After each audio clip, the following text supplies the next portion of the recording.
Alam nyo guys, gusto ko lang i-share sa inyo na nakakataba ng puso na kahit papano ay nagiging effective ako para sa inyo. Sa totoo lang guys, kukunti lang talaga yung nanonood sa akin. Yung magkaroon lang ako ng 200 views tsaka 10 hearts, masayang masaya na ako no? Obvious naman na small TikToker lang ako. Hindi katulad ng ibang influencer dyan ng mga sikat kung makabenta ay sobrang dami.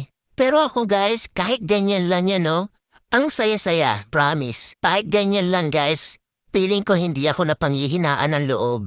Kumbaga, tuloy-tuloy lang, enjoy lang sa TikTok. Sana naman sa mga mahilig mag-check out dyan, sana lang ma-appreciate nyo din kami mga small TikToker na gumagawa ng mga original content.